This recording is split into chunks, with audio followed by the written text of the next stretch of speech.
Ahojte priatelia, dnes sa podujmem na zaujímavú kulinárskú záležitosť a to je polievka, talianska polievka minestrone. Nachystám si hrniec, v ktorom budem túto polievku variť a potom všetky ingrediencie. Základom minestrone patrí najemno nasekaná cibuľka. Pridám tam asi 80 gramov. To je vlastne jedna stredne veľká cibuľa.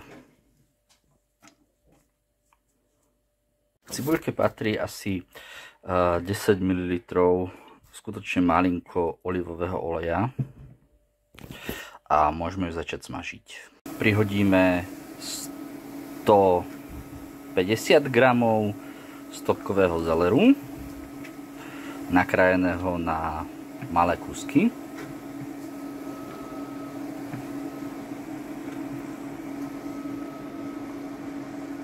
Pridáme 100 gramov mrkvy, nakrájanej na malé kúsky.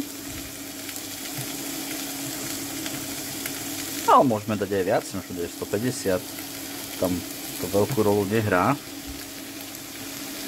Pridáme 4 stručiky cesnaku, čo je asi 12 gramov.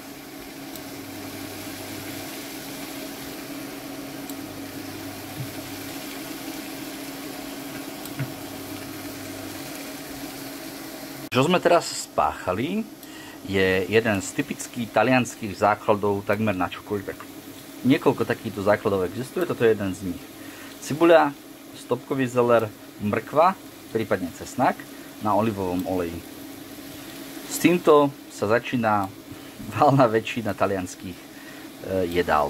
Do takéhoto základu pridáme 230, môžeme aj 250 gramov na jemnúko nakrájaných zemiakov. V podstate je to jeden veľký zemiak.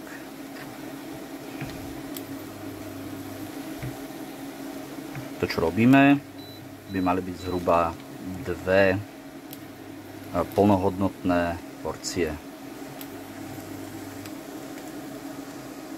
Ďalej pridáme 160 gramov cukety.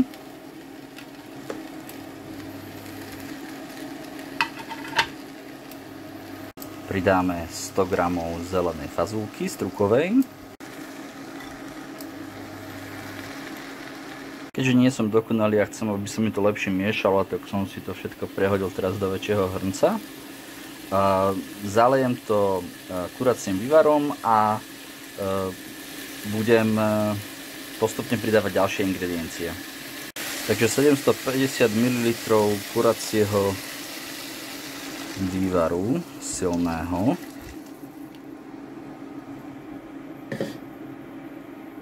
Ten vývar môže byť samozrejme akýkoľvek, nemusí byť kurací, môže byť hovedzí, môže byť kľudne aj zeleninový.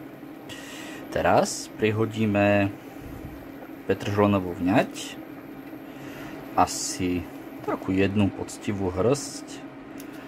Toto sú ešte stopky z toho, to sa krásne zmäkne všetko.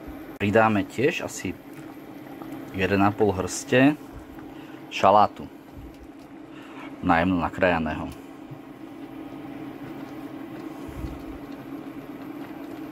Rozpolíme si asi 8 sherry paradajok a opäť pridáme do polievky.